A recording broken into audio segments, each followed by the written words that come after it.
Estão a ver a versão para o YouTube do podcast Somos Inovação.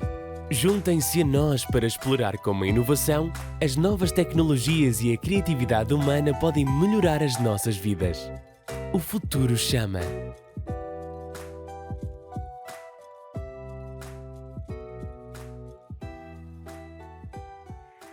Olá a todos, sejam muito bem-vindos a mais um episódio do podcast Somos Inovação. Hoje vamos aqui falar de um tópico que é um dos tópicos mais abordados pela Somos Inovação, que é a inovação na nicotina, e com isso connosco temos um especialista do Brasil, que se chama Miguel Okumura. Miguel Okumura é um engenheiro eletricista, é presidente da THR Brasil e vice-presidente da ARTT Iberoamérica. E também é fundador do Vaporacast, que é o primeiro podcast em língua portuguesa dedicado ao tema. E eu começo exatamente por esta questão, Miguel. Pronto, como eu mencionei, está envolvido com a THR Brasil, com a ARTT Iberoamérica, criou um podcast dedicado à redução de danos. E o que é que o levou a este ativismo da redução de danos e a este ativismo em relação à inovação na nicotina? O que é que viu no mundo ou no Brasil que estava mal para ter motivação para fazer este ativismo? Legal. Primeiramente, quero agradecer muito esse convite do Somos Inovação. Eu estou muito contente em poder fazer uma entrevista em português, porque geralmente quando a gente vai fazer uma coisa internacional assim, é em espanhol ou em inglês. E eu fico muito feliz de poder falar a minha língua natural. Então, muito obrigado pelo convite e por fazer essa entrevista em português. Realmente fico muito feliz. Esse ativismo todo começou porque eu era fumante. Eu era uma pessoa que fumava cigarros convencionais. Comecei a fumar um pouco tarde. Eu tenho hoje 37 anos. Eu comecei a fumar com 23, na verdade. Foi quando eu entrei na Universidade de Engenharia. Antes, então, eu fazia outro curso de nível superior. Acho que o meu lado japonês, a minha vocação me chamou para as exatas. Então, eu fui para as exatas e lá eu comecei a senti a pressão, o estresse, assim, acho que pela primeira vez na minha vida de verdade. E ali, então, eu encontrei conforto nos cigarros. Na minha família, todo mundo já tinha começado e parado de fumar, assim, digo, meus pais, meus tios, as pessoas que eu tenho carinho, assim, né, mas as mais velhas, né. Então eu pensei comigo, talvez de uma maneira um pouco leviana, assim, depois eu paro, depois eu vejo. O Miguel do futuro resolve e no presente eu vou ficar aqui com o meu cigarro. E então que eu só percebi que a história de parar de fumar não é tão simples quando eu resolvi tentar parar de fumar. Porque nos longos dos 7, 8 anos que eu fui tabagista, eu fui percebendo a minha qualidade de vida ir diminuindo pouco a pouco. Então, eu sempre fazia esportes, eu sempre estava ativo de alguma forma, e cada vez eu estava mais sedentário, cada vez eu estava com problema para subir escada, sabe? Subir as rampas da universidade. Então, eu comecei a reparar isso e eu pensei, acho que essa hora de parar chegou, então eu vou tentar parar de fumar. E aí, então, foram 2 anos muito intensos, muito frustrantes, no qual eu fui tentando parar de fumar e não conseguia. Então chegou para mim um amigo lá por 2017, mais ou menos. Chegou um amigo meu, que na verdade ele é primo da minha esposa, e ele me apresentou um vape, um cigarro eletrônico. Eu não tinha muita ideia, nem muita noção do que era, não tinha realmente parado para pensar a respeito dessa inovação. Eu confesso que no primeiro momento, eu que sou uma pessoa que gosta de gadgets e tecnologia, eu pensei assim, eu acho que esse negócio é um pouco perigoso, porque une tecnologia, une nicotina, une muita coisa. E aí, então, na verdade, eu experimentei, percebi, nossa, esse aqui funciona mesmo, mas eu não sabia que Acho que eu posso falar dessa forma. Eu não sabia que a nicotina não era a causadora do câncer. Eu não sabia, nunca tinha ouvido falar da redução de danos. Então foi meu primeiro contato em 2017. E eu fiquei muito desconfiado. Eu achei realmente esquisito. Eu falei, como assim que eu vou continuar usando nicotina e isso vai me ajudar? Então, eu parei para pesquisar e entender o que era o vape, o que era a redução de danos, como que ele poderia funcionar como uma ferramenta, porque talvez você concorde comigo, parece contraintuitivo parar de fumar fumando, entre aspas, né? Então, eu tive que primeiro entender o que era redução de danos, qual que era o papel da nicotina, que a nicotina não é cancinogênica, que a gente adoece por conta de ficar inalando combustão de matéria orgânica, que qualquer coisa que você fume vai te fazer mal e possivelmente é cancerinogênico, não só apenas cigarro, mas o problema é a combustão. Então, quando eu entendi tudo isso, eu falei, ok, eu posso experimentar agora tranquilamente essa nova tecnologia, que era assim que parecia para mim. E aí eu abri um podcast, que foi o Vaporacast. Porque nesse meio de tempo, eu já estava um ano estudando o que era vape antes de eu apostar na transição. Porque eu realmente, é aquilo que eu comentei antes, né? Eu tinha medo de trocar 6 por meia dúzia, né? De fazer de não chegar a lugar nenhum, e eu queria realmente parar de fumar. Então, foi assim então que eu me inseri na comunidade brasileira. Então, por muito tempo eu era, como falam na internet, eu era um lurker. Era aquele que só fica olhando os grupos e não escrevia nada, porque eu estava tentando absorver e assimilar essa informação toda. Então, que quando eu resolvi fazer a transição, eu já comecei a documentar isso com o podcast, comecei a conversar já com outras pessoas, porque nessa época, era uma época que não existia o cigarro eletrônico descartável, né? Não existia o disposable. Então, tudo que a gente tinha eram aparelhos assim, né? E esses aparelhos você precisa aprender muito antes de poder usar. Você precisa entender qual bateria que eu posso usar, quais são as condições elétricas, o tipo do líquido. Então, eu foquei muito nisso, assim. Eu pensei, eu quero ajudar as pessoas a pararem de fumar. Quero ajudar a desmistificar o, a nicotina e usar a nicotina como uma ferramenta, né? Então, foi o que me fez me tornar ativista, na verdade, foi depois disso ainda, porque eu não entendia isso como um ativismo. Eu entendia isso como um consumidor que está apaixonado, que encontrou uma solução, e quanto mais eu conversava com as pessoas que tinham passado pelo mesmo que eu passei, eu via que as histórias eram similares. Então, para mim, eu era um criador de conteúdo, um contador de histórias, não necessariamente um ativista. O ativismo mesmo veio quando eu entendi que o podcast precisava ser mais, precisava sair da internet, precisava sair da roda de conversa e começar a realmente incomodar a sociedade.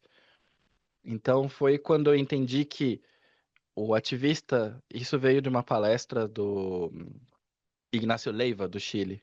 O ativista ele tem que ter coragem e tem que ter um projeto. Então naquele momento eu pensei, coragem eu não tô tendo muito, mas projeto eu tenho. Então, para mim, e depois veio uma frase do Francisco Ordonez também, de Colômbia, da responsabilidade do saber. Então, essas três coisas, quando eu vi tudo isso, né, a coragem, o projeto, a responsabilidade de saber, aí eu pensei, ser ativista é ser, como é que eu posso dizer? O fato de eu me tornar ativista é o fato de se deve à constância que a gente precisa. Porque pra mim era só uma consequência. Eu já tô falando disso faz tantos anos. Por que que eu não vou, como a gente diz aqui no Brasil, colocar minha cara a tapa, então, e defender isso de peito aberto, né? De chegar na sociedade, porque eu tinha muito medo, Beatriz, de que a Anvisa me descobrisse, de que as autoridades sanitárias, de que o Ministério da Saúde e essas coisas que alguém pegasse esse discurso e falasse, olha só, eles estão defendendo uma indústria, ou olha só como eles defendem a nicotina. Eu morria de medo disso. E isso no Brasil pode ser crime sanitário. Então eu também morria de medo de eu perder o meu réu primário, de eu ir parar na cadeia. Então, quando eu entendi que a melhor defesa, nesse caso, é o ataque, é a gente se empoderar e começar a falar com as pessoas que a gente precisa falar e com os tomadores de decisão, foi quando eu percebi, assim, o correto é ser ativista, nesse caso aqui. Desculpa pela resposta mega longa, esse aqui já te dá quase Muito um obrigada. podcast. Não, mas ou seja, foi uma motivação pessoal. Pois essa questão da desmistificação também é muito importante. Também depois tenho uma pergunta aqui em relação a isso. Para os nossos ouvintes, se quiserem ouvir o Inácio Leiva, nós por acaso fizemos, nós recentemente até temos dois webinars com ele. Ele Podem é ver no muito nosso bom, né? canal do Ele é YouTube. muito bom. E é da RDT Iberoamérica. E a minha próxima pergunta é sobre isso. Ahm, Era para. Gostava que o Miguel falasse um pouco do trabalho da THR Brasil e da ARTT Iberoamérica. São organizações de redução de danos, harm reduction, mas o que é que fazem na prática? Em que é que consiste o seu ativismo? Gostava que falasse um bocado sobre isso para os nossos ouvintes Claro, também terem claro. conhecimento. É, bem, a THR Brasil, ela vem da necessidade, vem do aprendizado, na verdade, do ativismo que foi feito no Vaporacast, né, no meu podcast. Então, no meu podcast, eu era sozinho. É o Miguel Okumura apenas que, assim, tinha mais gente que participava das conversas e tudo mais, mas, a grosso modo, assim, o Vaporacast é o projeto do Miguel. Quando eu comecei a aparecer mais em público também, sabe? Quando eu comecei a ser ativista, vamos dizer assim. E aí, de fato, começar a participar de alguns seminários, de alguns congressos e literalmente começar a falar, foi que a gente foi entendendo aqui que para você jogar, não jogar o jogo porque ele parece lobby, mas para você poder conversar com o seu governo a nível sociedade civil, você precisa estar organizado formalmente. Porque há uma diferença entre eu, Miguel, pessoa civil padrão, cidadão convencional, com o meu CPF aqui no Brasil, né, meu cadastro de pessoa física. Eu posso chegar até um certo ponto, mas quando eu me junto com mais pessoas, represento aos consumidores e eu tenho e sou oficialmente estou formalizado, né? Tenho um documento, tenho uma associação de consumidores, aí você consegue chegar em muito mais longe. Aí você consegue, por exemplo, aqui no Brasil, conversar com a Anvisa, que é a nossa agência reguladora. Ou você tem mais acesso para poder conversar, por exemplo, com algum deputado, algum senador. Ou nem isso, com algum médico, com a sociedade. Existe uma diferença que a gente esquece na vida da internet, porque a gente, hoje, eu vou falar, parece que eu sou um velho, mas eu tenho 37 anos, mas a gente pensa que a internet é tudo. Que tudo que a gente faz, desde que seja popular ou não tão popular, mas se eu tiver tantos tweets, se eu tiver tantos seguidores, eu vou conseguir o espaço na vida real. E a verdade é que não é assim, ou pelo menos no Brasil não é assim. Então, o THR Brasil, ele veio de a gente, como consumidor, entender que a gente precisava se organizar. E com isso, então, tem mais outros 4 integrantes, porque é uma associação, eu não estou sozinho nela, de que também são consumidores, que também tem uma pegada ativista. Porém, cada um dos membros tem uma visão um pouco diferente uma das outras. Eu sou o mais vapor, se pode dizer assim, porque o meu passado, o meu histórico como criador de conteúdo e ativista é assim. Mas dentro do nosso grupo, eu posso destacar a Sabrina, que é a vice-presidente. Ela tem uma visão muito mais humana do que a minha, então a gente consegue se equilibrar e ter uma ação mais polivalente, ou como é que posso dizer? Multidisciplinar. Acho que essa é a palavra melhor. O que a gente faz aqui no Brasil é a gente tenta fomentar o debate, a gente tenta trazer esse assunto para a mesa para que a gente possa conversar e também utilizar a THR Brasil como uma forma de que só se fala de vape quando a gente estiver perto, só se fala de redução de danos quando a gente estiver perto. Isso também é uma lição aprendida com o pessoal da INCO, né? Que eles têm o lema nada em português, talvez fique pior, mas eles falam nada de nós sem nós, uma coisa assim, nada de nós outros sem nós outros. Em espanhol fica mais fácil. Então a gente está adotando essa postura aqui, de tentar sempre estar presente em todas as discussões que a gente pode estar. E todas essas discussões a nível político no Brasil, ou a nível não só político, mas a Anvisa também, a nível técnico também. Todas essas discussões de políticas públicas são abertas aos consumidores. Então a gente pode entrar lá e ocupar esse espaço nessa discussão, né? Ah, então é isso que a gente faz a THR Brasil. A gente tem mais planos ainda. A THR Brasil não foi fundada nem inventada pela gente. Ela é uma organização que já vem mais ou menos de 2019, mas nós somos a nova diretoria, né? Então a gente assumiu a THR Brasil, a gente se afiliou ao THR Brasil, a gente assumiu a THR Brasil, fizemos uma eleição e estamos na diretoria. Já em relação à RDT Iberoamérica, a RDT ela é uma associação guarda-chuva das associações latinas e ibero-americanas. Então, por exemplo, Portugal também poderia fazer parte, Espanha faz parte, e toda a América Latina faz parte também. A RDT, ela é um grupo, né, uma associação guarda-chuva. Cada integrante dessa associação são associações. Então, a THR Brasil, por exemplo, é membro da RDT. E cada associação é independente entre si também. Então, cada um tem seus planos, cada um tem seus projetos. Mas quando a gente precisa de uma resposta de bloco, por exemplo, a gente precisa fazer parte da COP, como foi a COP 10. Precisamos estar lá, precisamos fazer um evento. Isso é feito via a RDT. Então, depende muito a diferença, mas as ações são também muito parecidas, sabe? Também tem a função de estabelecer o diálogo, de fortalecer a presença dos ativistas, de também ensinar os ativistas a fazerem as coisas do jeito certo, trocar informações entre si, porque isso foi muito valioso para o Brasil, especialmente.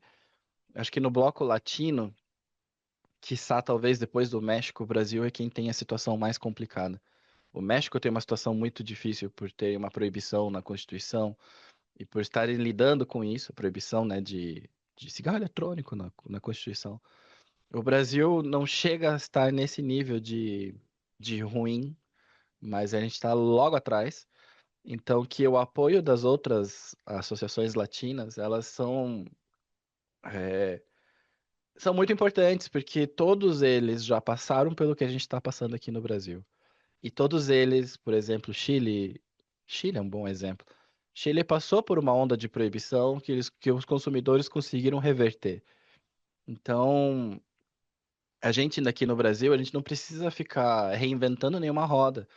É perguntar assim, Chile, o que que você fez quando aconteceu tal coisa? Ah, a gente fez isso, a gente falou com isso, a gente organizou isso. Peru, o que aconteceu, sabe? A gente vai pedindo informação. Colômbia, o que que vocês fizeram quando vocês foram chamados para o Senado para conversar? Ah, a gente se preparou assim, assim, assado, estudamos isso, isso e isso, né? Então é uma rede de contatos que a gente troca muita informação. É basicamente essa a atuação. Nenhuma dessas associações tem dinheiro ou paga teus funcionários, né? Nem é funcionário, porque não tem um vínculo trabalhista, não tem um vínculo de dinheiro, é uma questão de organização dos consumidores e troca de informação mesmo, né?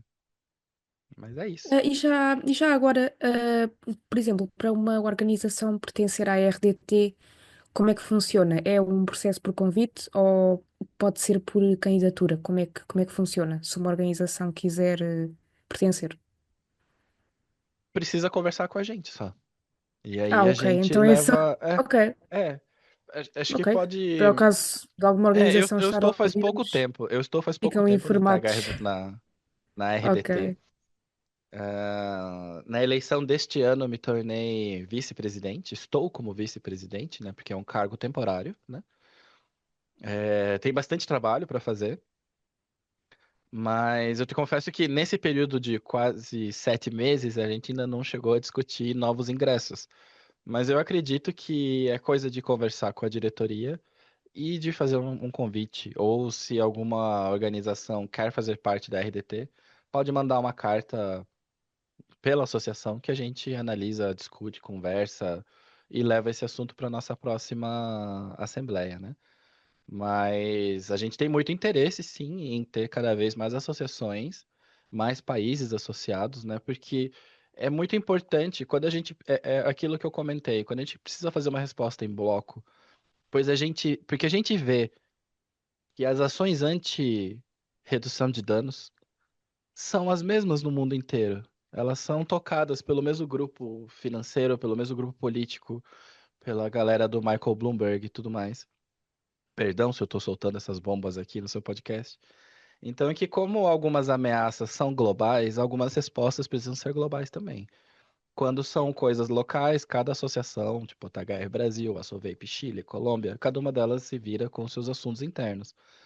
Mas quando aparece, por exemplo, uma campanha coordenada a nível internacional que a gente precisa dar uma resposta, a gente responde isso em bloco. Muito bem. E mencionou aí brevemente o panorama brasileiro, mas gostava que explicasse assim de uma forma mais aprofundada qual é que é o atual panorama do Brasil em relação aos produtos inovadores de nicotina. Qual é que é o atual Tá. panorama? Só a pergunta, Depende, a aham, pergunta é depende essa. Sim. muito de qual produto de nicotina a gente está falando, né? Então, assim, os Sim, clássicos, os sim, tradicionais, né? sim, O cigarro comum, ele é permitido no Brasil, tem regulamentação, tem regra, né? De que pode ter, sim, de que não sim. pode ter, de onde pode ser vendido e tudo mais. Sim, Então, aqui aí, seriam os inovadores, ou seja, os vapes, é isso. as bolsas de Os nicotina, o pouches, snus, aham. imagino que não Isso, haja assim grande legislação, a mas nicotina os oral no Brasil, inovadores, sim, isso, a nicotina oral no Brasil, ela tá. Eu vou começar pelos que posso falar menos, porque do cigarro eletrônico eu tenho que falar mais, tá? Então, a nicotina claro. oral no Brasil, seja ela como em forma de chicletes. Chicletes aqui só tem o da Pharma, né? O Nicorette da Pfizer, eu acho. Mas eu tava olhando pela internet, aparentemente tem algumas marcas que estão começando a chegar no Brasil, ainda não de maneira regular, mas estão começando a aparecer. Então, o chiclete está começando a aparecer de uma maneira mais intensa. Os pouches de nicotina já são encontrados no Brasil, mas ainda é bastante tímido a utilização, tanto quanto a presença disso. Assim, eu sou impactado, por exemplo, com propagandas na internet. Então, lojas clandestinas, né, no Instagram e tudo mais, fazendo venda desses produtos, ainda muito caros. Então, assim, um pacotinho de pouches fica em torno da casa de uns US$ 30 aqui no Brasil. Coisa que eu mesmo estive fora e vi que era bem mais barato. E já em relação. Mas assim, esses estão tímidos, vamos dizer que ainda estão por baixo do radar. Não existe uma proibição para esses produtos, também não existe uma liberação para esses produtos. Porém, a política brasileira, ela não é como a política dos Estados Unidos, onde tudo que, nos Estados Unidos, por exemplo, tudo que não é proibido é permitido, correto? Assim, eu tô fazendo isso de um modo muito superficial. No Brasil, para uma coisa ser permitida, ela precisa ser permitida.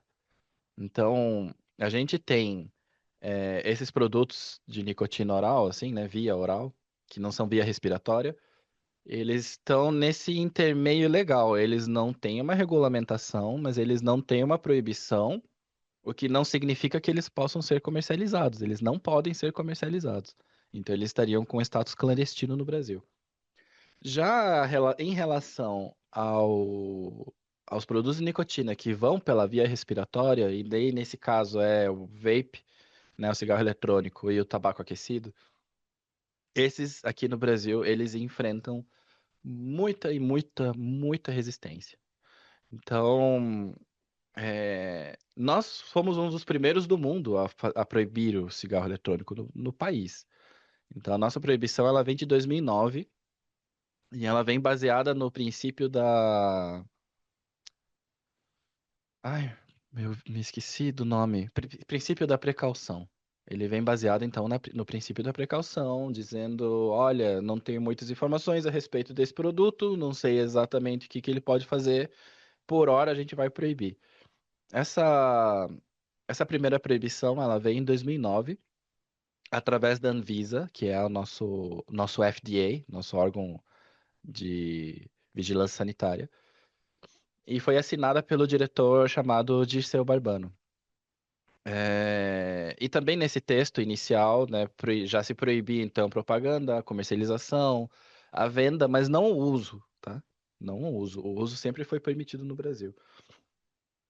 E também com uma promessa de que quando houvessem mais dados, esse essa questão da precaução seria revisitada e aí poderia se tomar uma nova decisão. Pois então, esse processo começou então em 2009, com essa proibição. Eu sei que a Argentina seguiu, a Argentina proíbe logo depois também os produtos e alguns outros países da América Latina também. Isso porque a Anvisa e o Brasil, eles têm uma influência grande no bloco latino, né?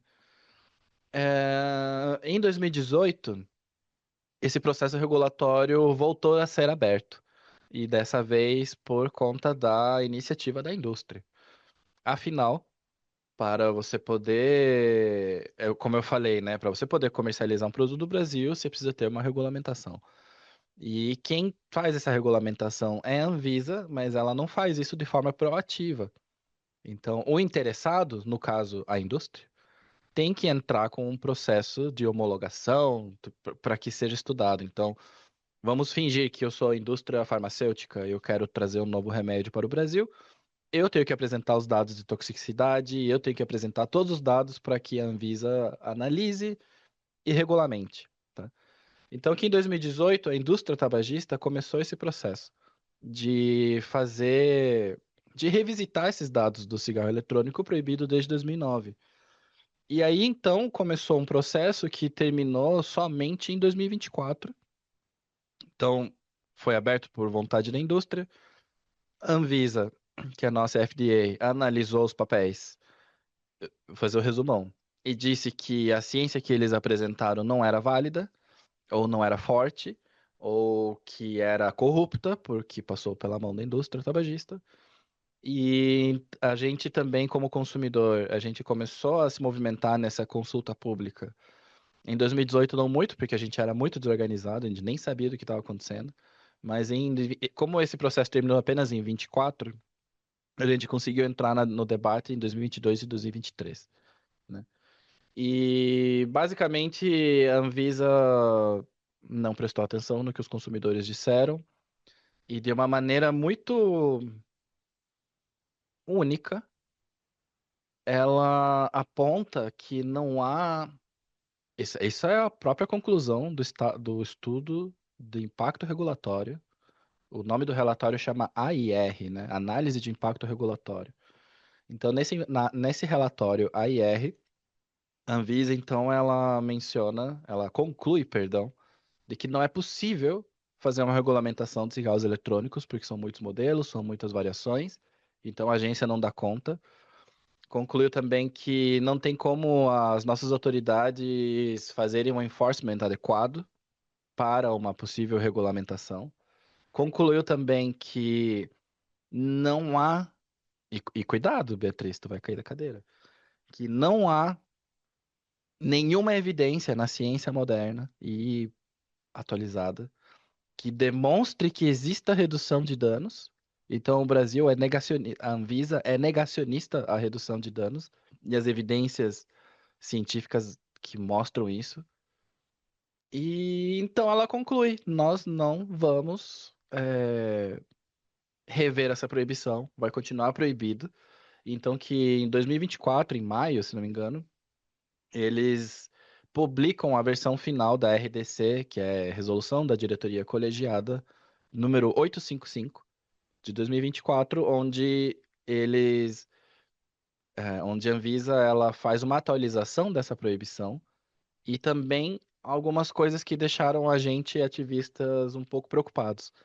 Ela fez uma redefinição do que é propaganda nesse texto, porque existem muitos criadores de conteúdo de cigarro eletrônico que eles falam, fazer um review de um produto não é fazer propaganda, não estou falando para a pessoa comprar, só estou mostrando o que que é, fazendo uma apresentação. Então, só de fazer isto, no Brasil, já é propaganda.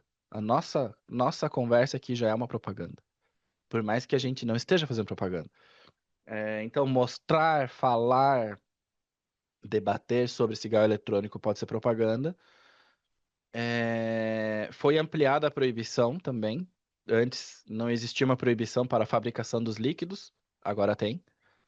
E, enfim, é uma postura completamente anti-ciência o que o Brasil tem feito em relação aos cigarros eletrônicos. Uma coisa que eu acho muito curiosa é a mesma referência bibliográfica que faz com que as terapias de reposição de nicotina sejam utilizadas no nosso sistema único de saúde.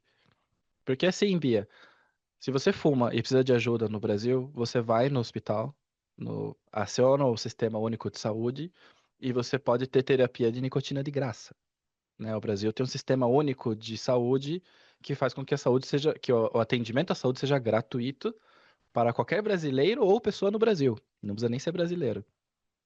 A, re- a referência científica que faz com que tenha essa terapia de reposição de nicotina, né, o adesivo ou chicletes, é da Cochrane Library. E quando a Anvisa analisa o mesmo dado da Cochrane Library a respeito dos cigarros eletrônicos, de como eles têm uma eficácia, o dobro, né, uma eficácia 2 vezes maior do que a das terapias tradicionais, também é Cochrane Library, mas para a Anvisa, quando fala de cigarro eletrônico, a Cochrane está corrupta, está enviesada, está na mão da indústria, entende? Então, assim, aqui no Brasil a gente vive essa dicotomia de que, ao mesmo tempo, o Brasil é estrela em redução de danos de outros assuntos.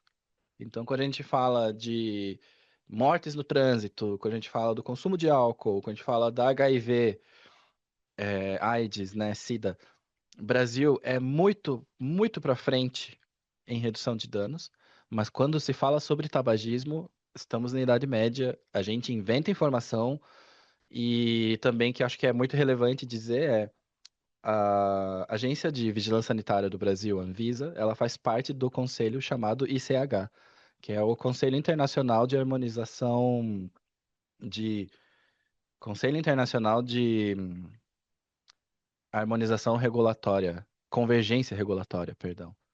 Então, dentre todos, o Brasil é membro gestor. Por que que eu estou falando isso? Porque não é o caso de falar que a ciência brasileira tem baixa qualidade. O Brasil é um membro gestor do ICH ao lado da Europa, ao lado da Singapura, ao lado dos Estados Unidos, como membro gestor. E desses membros gestores, ela é a única agência que aponta que redução de danos de tabagismo é falso. Todas as outras apontam para um outro lado, de que é necessário fazer a regulamentação e que a regulamentação traz sim benefícios à saúde pública, não só do fumante, como do não fumante. Mas o Brasil, ele insiste em apontar para o outro lado e dizer que todos os países que têm regulamentação, e isso está no relatório de impacto regulatório, estão errados. O Brasil é a única agência que está correta em relação ao vape no mundo, segundo eles mesmos. Pois, estou a perceber a situação. É difícil, Ahm, né? e em relação, pronto, já estamos a perceber que o Brasil, nesta questão, não é um bom exemplo. Não, infelizmente, Ah, não. Portugal também, aliás, a minha próxima pergunta, eu gostava de ouvir qual é que seria o seu comentário em relação ao panorama português. Ahm, às vezes é um pouco complicado até encontrar dados específicos acerca do qual é o panorama português, mas aqui os dados que eu tenho. Aliás, eu escrevi um artigo sobre isto há uns meses, mas Portugal tem 21% de fumadores. Não está acima da média da UE, mas está pouco abaixo. A média da A União média da UE Europeia tá mais ou menos em 25, é mais ou 20, menos, é né? 24%, isto de acordo com o Eurobarómetro, com o último em relação a esta questão. Pronto, a média é 24%, Portugal tem 21%. Agora, em relação aos produtos alternativos de nicotina, o snus é ilegal, mas isso é na maior parte dos países, só na Suécia que é legal. Depois, as bolsas de nicotina têm uma situação um pouco estranha, é a tal situação do não é propriamente proibido, mas também não é propriamente permitido. Mas tá E como se fosse no recentemente, Brasil, mas sim, é por uma conta de como situação a um pouco regulamentação é estranha. feita, as pessoas têm acesso. Por Sim, mais que esteja sim, as nesse limbo, assim. pessoas penso podem comprar online, Hum, mas é uma situação um pouco estranha, nem eu, por exemplo, nunca vi à venda. Depois entendi. há a questão do tabaco aquecido. Há pouco tempo foi passada uma legislação que basicamente equipara ao cigarro tradicional. Ou seja, na medida em que o tabaco aquecido tem de ter embalagens com mensagens chocantes e também há a Hum. proibição de aromas. E Qual é que é o seu também, e como é que comentário a fica a isto? questão? Eu ia perguntar assim, como é que fica a questão tributária do tabaco aquecido? Ele custa mais barato do que um cigarro convencional? Ele custa o mesmo? Aí, Eu, por acaso, os dados em relação a isso, eu não vou dizer aqui porque não tenho a certeza, tá. É mas, assim, mas porque. penso que seja. Não vou dizer aqui porque não tenho a certeza, mas acho que não há nenhum benefício fiscal. Entendi. Pronto. Embora, segundo os dados do Eurobarómetro, as pessoas que, ou seja, haja muitos portugueses que de facto ah, disseram que trocar para cigarros eletrónicos os ajudou a deixarem o cigarro tradicional. Mas Bem, é pronto, porque ajuda há mesmo, né? desconfiança. Sim. É porque ajuda Mas mesmo, né? qual é que seria o seu comentário em relação a isto?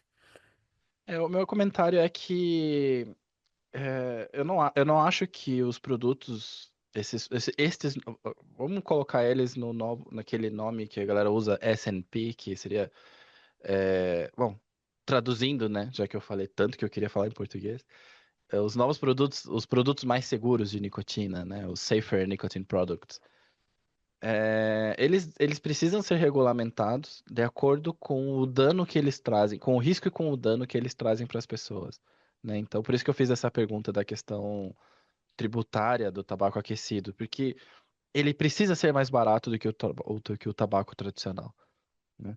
Isso para que a pessoa que precisa fazer uso desse produto, a pessoa que precisa parar de fumar e precisa transicionar para um produto mais seguro, para que isso seja também uma vantagem financeira, sabe? Essa barreira, ela não. Senão a gente acaba elitizando a solução e só quem tem dinheiro é que pode ter acesso, né? Então, como a gente está falando de saúde pública, todo mundo precisa ter acesso, né? Agora, eu te confesso que eu desconheço das particularidades, das dificuldades específicas, assim, do vape e dessas regulamentações na Europa, em Portugal também. Mas a gente sempre tem usado a Europa no geral, né, com a TPD, etc e tal, como um exemplo de regulamentação aqui para o Brasil também, né? Porque de maneira geral, né, a TPD ela tem uma pegada não corretiva, mas uma pegada que ela busca, ai, me esqueci a palavra. Ela busca a prevenção, né, de uma maneira geral, né? Assim, por exemplo, quando a gente analisa as regulamentações norte-americanas, elas são muito reativas, assim, aconteceu alguma coisa, precisamos cortar isso, precisamos proibir isso, tira o sabor, por conta das coisas que aconteceram com o Juul e etc. nos Estados Unidos, por conta do uso adolescente e tudo mais. A Europa sempre teve uma visão um pouco mais madura a respeito desses produtos de redução de dano, muito embora continue proibido o snus em todo lugar, menos na Suécia, o que não faz sentido algum. Mas A regulamentação europeia, ela sempre tem sido um dos exemplos que a gente usa no Brasil, porque a gente fala, a gente não quer uma regulamentação super permissiva, muito pelo contrário, a TPD, ela é extremamente rígida na quantidade de nicotina que tem que ter no líquido, na quantidade do, do armazenamento do líquido do tanque. Então, a gente sempre fala, a gente precisa de regras aqui no Brasil, né? E essas regras podem ser similares à TPD, né, ao que tem na Europa. Mas a da Europa também precisa de um ajuste, né?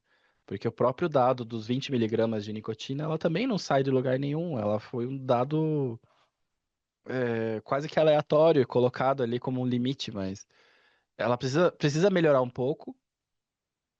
Eu vejo que vocês também têm vários desafios a nível União Europeia em relação com os dispositivos de uso único, né? Com os descartáveis de uso único. E assim, eu sinto que o cerco está fechando um pouco para a gente da redução de danos no nível global. Que essa porta já foi um pouco mais aberta e que agora eu tenho a impressão que a gente está sendo mais atacado, sabe? Então, é. Tem alguns comentários ou seja, foram alguns comentários a respeito da lei europeia, não especificamente em Portugal, mas a gente tem muito a que aprender com vocês e acho que vice-versa também, sabe? Porque é muito rápido. Uma vez que o governo, as autoridades decidem tomar ações paternalistas que, que podem sair de uma posição. Pode ser que essa atitude paternalista de proibir, né, que é o que a gente vive muito aqui, saia de uma boa vontade de proteger o seu povo, mas quando as políticas públicas começam a ser desenhadas a partir de vontades e não de dados, a gente começa a ter problemas que estão acontecendo aqui. Todo o debate da redução de danos do tabagismo, todo o debate de tabagismo no Brasil, por mais que a gente tenha números que são muito bons, né? A gente está com 12% agora, eu acho que, de fumantes no Brasil, mas é um papo ideológico. Então, você não tem espaço para conversar nem com os conservadores, nem com os progressistas, nem com ninguém a respeito de redução de danos. O brasileiro aprendeu que qualquer tipo de fumacinha, vaporzinho que sai da tua boca dá câncer. Então, não existe conversa aqui, sabe? Então, é isso, né? A gente tem que tomar cuidado que quando as políticas públicas começam a vir só da boa vontade e sem dados, né, sem evidências científicas, a boa vontade pode ser um tiro no pé da tua população, porque aqui no Brasil o que a gente tem na prática é ou você para de fumar com com as estratégias já aprovadas, que é adesivo, ou chicletes, ou abstinência, ou não tem o que fazer por ti. É capaz que se você chegar no médico e falar assim, tá, mas eu não quero essas soluções, eu quero outra, ele vai falar, então se vira, meu irmão. Então morre, sabe? Então é isso que a gente tem que evitar. O quit or die não pode acontecer, né? Desculpa, eu tô também me saindo do Não, não, assunto. não. Me Então, volta de então volta no assunto, Beatriz. é, pronto, assim, é paixão pelo tópico. É, Não, mas no caso de Portugal, pronto, no caso de Portugal, é um pouco diferente no Brasil, na medida em que há a legislação portuguesa, depois há a legislação europeia. Aliás, nós não somos inovação e a innovation.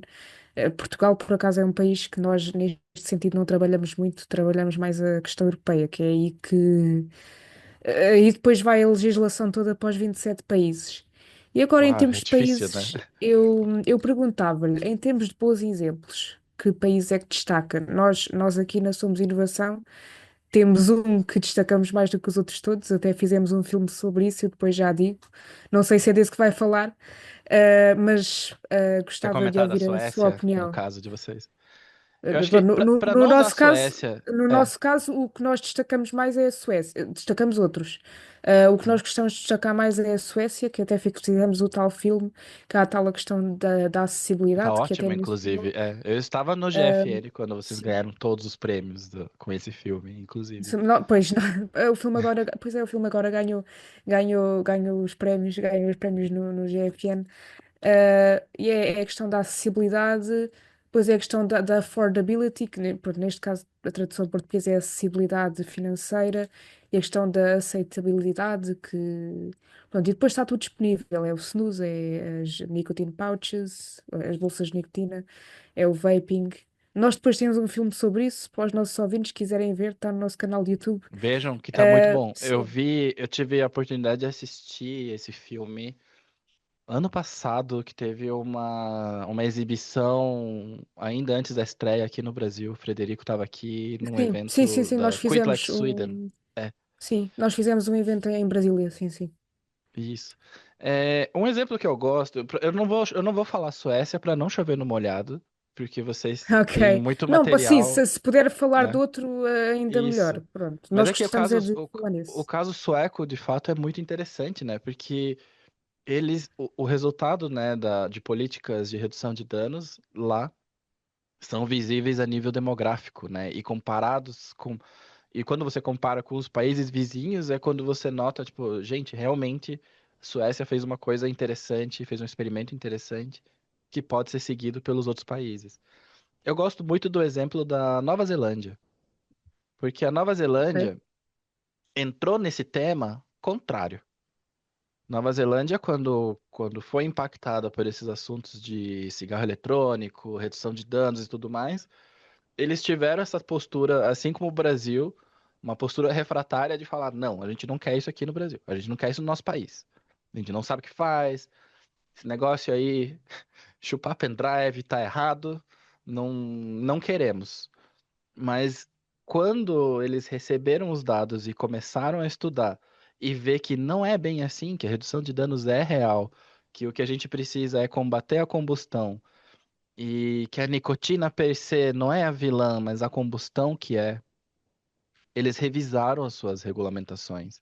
E eles têm um site do governo, do Ministério da Saúde, que chama, acho que Vaping Facts, no, no site da Nova Zelândia, onde você tem então uma comunicação de redução de danos e de desmistificação da nicotina dada pelo próprio governo. Então, eu achei esse exemplo da Nova Zelândia, eu sei que ainda tem dificuldades por lá, eu sei que o mundo não é perfeito, né? Eles têm ainda alguma coisa para lidar com essas questões de um banimento geracional, se não me engano, que está acontecendo por lá.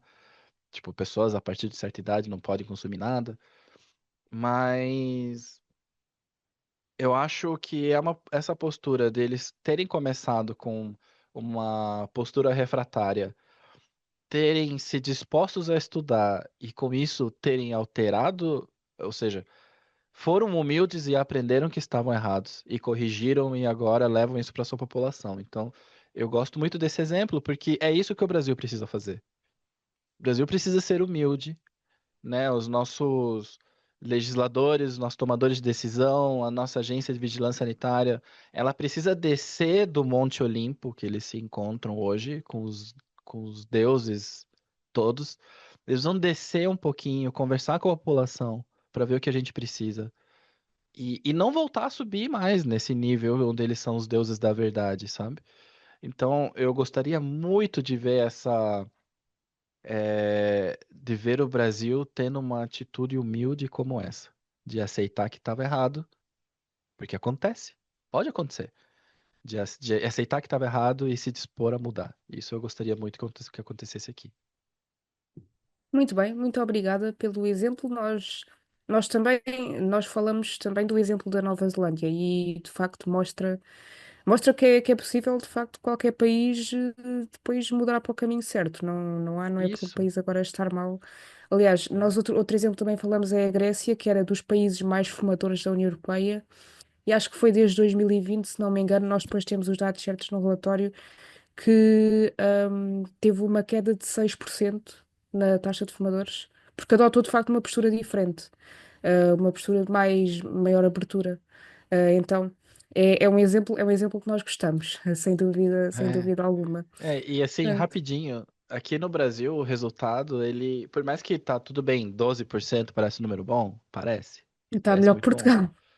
Sim, só que a gente Mas, vem num... O Brasil, ele vem numa tendência de queda desde a década de 80, desde a década de 70, o Brasil tem diminuído gradativamente os seus resultados.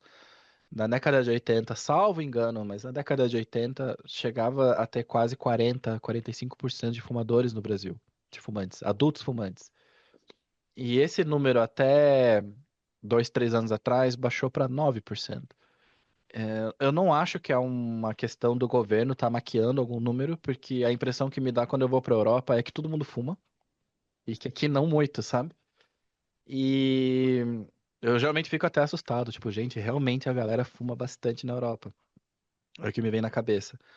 Só que esses resultados brasileiros, que costumam ser celebrados, eles já estavam, ou seja, vinha numa tendência de queda desde a década de 80, mais ou menos nos últimos 6, 7 anos, esse número tem andado lateralmente, ou seja, a tendência se cancelou, ela estava andando lateralmente, e agora a gente teve um crescimento que aponta para 12 ou 14%. Então, o resultado brasileiro não necessariamente vem do sucesso das políticas aplicadas via controle do tabaco. E isso é muito importante dizer, porque quando a gente olha esse gráfico, eu poderia ter esse gráfico aqui para te mostrar agora, né? Mas quando a gente olha esse gráfico, a gente vê que depois da implementação das medidas do controle do tabaco aqui no Brasil, que esse número começou a ficar mais, essa taxa de declínio começou a ser mais modesta, né? Também pode ser por estar chegando perto do objetivo final, né? Eu também acho que tem essa dificuldade. Mas um negócio que aconteceu nos dados preliminares deste ano, de 2024, que ainda não foram publicados na sua íntegra, mas o Ministério da Saúde já deu spoiler, é que houve crescimento de 20% entre ano passado e esse. Então é a primeira vez em muitos e muitos anos aqui no Brasil que os dados de tabagistas, em vez de caírem, aumentam. É um crescimento de 2%, mas esse crescimento de 2% em cima do valor que a gente tem significa 20%, tá? E isso mostra que alguma coisa que a gente estava fazendo bem no Brasil, a gente deixou de fazer, e que alguma coisa que a gente poderia estar fazendo para diminuir esse resultado, não estamos fazendo. Então, a nível Brasil, a nível governo, é uma derrota. A nível consumidores, também é uma derrota, né? E enquanto isso, as nossas agências acham que não precisa ser feito absolutamente mais nada para lidar com os tabagistas no Brasil. Então, eu ficaria muito triste de ver esse número voltando a crescer, ou o Brasil chegando de volta em 20%, mas o caminho que a estatística está mostrando para gente é que o milagre do antitabagismo do Brasil já acabou e agora a gente está começando a ter problema. ok, muito obrigada. E agora a última pergunta. Ahm, Ao longo desta entrevista foi-se falando muito de mitos e eu gostava de terminar assim. Quais são, afinal, os maiores mitos em relação aos produtos inovadores de nicotina? Os maiores mitos, quando a gente fala de O que é que as regulação. pessoas, o que é que as pessoas precisam de compreender? Quais são as ideias erradas, as ideias mais erradas que as Ah, pessoas tá. têm em relação, em Bom, vocês relação têm um a... relatório sobre isso, inclusive, né? Sim, as pessoas podem depois ir ver também. Sim. Sim. Nesse relatório de vocês, fala. Tem um relatório que foi feito que o Ipsos, né, foi convidada para fazer esse levantamento que o Brasil ficou com a Copa do Mundo da desinformação, basicamente, né? O grande resumão. Então, para mim, esse sim é um dos principais mitos que precisariam acabar, que é o cigarro eletrônico faz tão mal ou pior do que o cigarro convencional. Esse mito não tem nem pé nem cabeça. Ele só funciona realmente para quem tem zero informações a respeito de redução de danos, né? Mas é um mito que impede que as pessoas façam uma mudança. Porque se ela entende que ela fuma cigarros e que isso mata ela, que afinal, cigarros convencionais são são a única droga que você pode comprar que tem uma mortalidade de 50%. Se você usar conforme o fabricante diz para usar. É um absurdo o que acontece com os cigarros, né? Então, se a pessoa ela já está acostumada e está usando o cigarro, e daí ela fica sabendo que o cigarro eletrônico é igual ou pior, por que que ela vai fazer transição? Né? Então, isso é um tipo de mito que tem impacto e que mata a gente. Esse precisa acabar. O outro de que a nicotina é quem causa o câncer. Esse mito precisa acabar também urgentemente. É, a OMS, por exemplo, que não aceita as ideias de redução de danos do tabagismo, nem ela diz que a nicotina causa câncer. Né? Na própria Agência Internacional de Pesquisa de Câncer, o IARC, lá no site, você coloca no Google IARC, nicotina. Nicotina causa câncer, IARC. Vem uma frase já de cara, vem um site, vem uma página, né, do IARC dizendo não, nicotina não causa câncer. Mas o vício da nicotina faz com que as pessoas tenham uma probabilidade, uma chance maior de continuar se expondo a cancerogênicos presentes na combustão. Então, entender que a nicotina não causa câncer e que o vape não é pior do que o cigarro, isso já seria uma ajuda, já ia ajudar, já ia fazer com que as pessoas pudessem fazer a transição de uma maneira mais segura e que elas não tivessem medo de fazer a transição e de ter uma vida mais saudável. Isso para mim seria o ideal. Muito obrigada. E então terminamos assim com a desmistificação. Muito obrigada, Miguel, por esta conversa. A inovação nicotina é um dos temas que mais abordamos aqui na Somos Inovação. E aos nossos ouvintes, muito obrigada por mais uma vez estarem aqui no nosso podcast. Acompanhem-nos nas nossas redes e acompanhem-nos também no próximo episódio da Amazónia até Dili. Muito obrigada.